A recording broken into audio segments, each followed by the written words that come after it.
नमस्कार। जय श्री कृष्णा। अक्सर लोग पूछते हैं कि पाप पुण्य का फल हमें कब और कैसे मिलता है। तो हमारे वैदिक ग्रंथ इस प्रश्न का उत्तर देते हैं। वे कहते हैं कि हे मानव, तुमने जो कुछ भी किया है और जो करते हो उनसे जो संस्कार बनते हैं वे ही पुण्य और पाप के रूप में तुम्हें प्राप्त होते हैं। तो महात्मा लोग एक कथानक कहते हैं, तो कृपया ध्यान पूर्वक सुनिएगा। एक बहुत बड़े धनिक किसी महात्मा के भक्त थे। तो वे रोज उन महात्मा के दर्शन के लिए आते जाते थे। महात्मा जी के अनेक भक्त थे जिनसे उनको यदा कदा भेंट पूजा आदि द्रव्य यानी धन की प्राप्ति होती रहती थी। धीरे धीरे महात्मा जी के पास उस जमाने में लगभग 1 लाख रुपए इकट्ठे हो गए। अपने प्रति बहुत ज़्यादा श्रद्धा भक्ति दिखाने वाले उस धनिक पर विश्वास करके महात्मा जी ने 1 लाख रुपए उन्हीं के पास जमा कर दिए।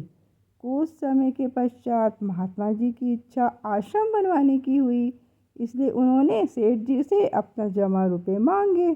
तो सेठ जी की नीयत बदल गई। वह कहने लगे, कैसे रुपए और कब दिए थे आपने? आप जैसे लंगोट पहनने वालों के पास 1 लाख रुपए आया कहाँ से? इन अप्रत्याशित वचनों को सुनकर महात्मा जी के हृदय की गति बंद हो गई और तुरंत उनका प्राणांत हो गया। फिर उधर सेठ जी की कोई संतान नहीं थी, तो सेठ जी इस घटना को भूल गए। किंतु ठीक 10वें महीने उनके यहाँ पर एक पुत्र उत्पन्न हुआ। पुत्र पैदा होते ही खुशी में पैसा पानी की तरह बहाया जाने लगा। लड़के के लालन पालन खेल खिलौने आदि में एक की जगह 10 रुपये खर्च किए जाने लगे। ऐसे लाड़ प्यार में पला बालक बचपन से ही अधिक खर्चीला होता चला गया। युवावस्था में आते ही उसकी फिजूल खर्ची बढ़ती गई। प्रारंभ में तो पिता ने अपने इकलौते बेटे की जीवनचर्या पर ध्यान नहीं दिया, परंतु जैसे जैसे समय बीतता गया पिता की चिंता बढ़ती गई। फिर भी पिता ने कभी यह हिसाब लगा कर नहीं देखा कि लड़का कितना खर्च कर चुका और कितना कर रहा है। तो यह सिलसिला इसी तरह जारी रहा। एक बार लड़के ने बिना पिता की मर्जी के अपने दोस्तों को दावत पर बुलाया, जिसमें खूब पैसा खर्च किया गया। उसके बाद लड़के ने नौकर को भेजकर एक पान मंगवाया। पान खाकर लड़का जो सोया तो वह कभी उठा ही नहीं। कुछ दिनों के बाद जब सेठ जी ने अपने मुनीम से दिवंगत बेटे द्वारा खर्च किए गए रुपयों के हिसाब किताब का विवरण जानना चाहा, तो वे हैरान इस बात को लेकर हो गए कि बेटे ने आखिरी में पान मंगवाया था उसकी कीमत को लेकर 1 लाख रुपए की रकम बनी।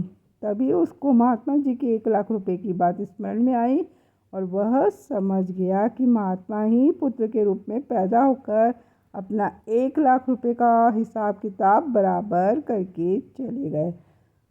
तो इस जीवन में हमको जो भी कष्ट प्राप्त हो रहा है तो वो हमें पीछे किए गए कर्मों के कारण, पीछे किए गए कर्मों का यदि हम अवलोकन करेंगे तो इन कर्मों का साक्षी हमारा खुद का अंतर्मन और ईश्वर है। हम पिछले जन्म के कर्मों को भूल जाते हैं, इसलिए हमेशा हमें अच्छे कर्म करने के लिए सोचना चाहिए और कोशिश करनी चाहिए कि कभी किसी के पैसे यदि किसी से उधार लिए हैं, तो कभी कई लोग होते हैं ना कि किसी से पैसे ले लेते हैं और चुकाने की उनकी नीयत नहीं होती। तो यह कभी भी नहीं करना चाहिए, हमेशा अच्छे कर्म करने चाहिए।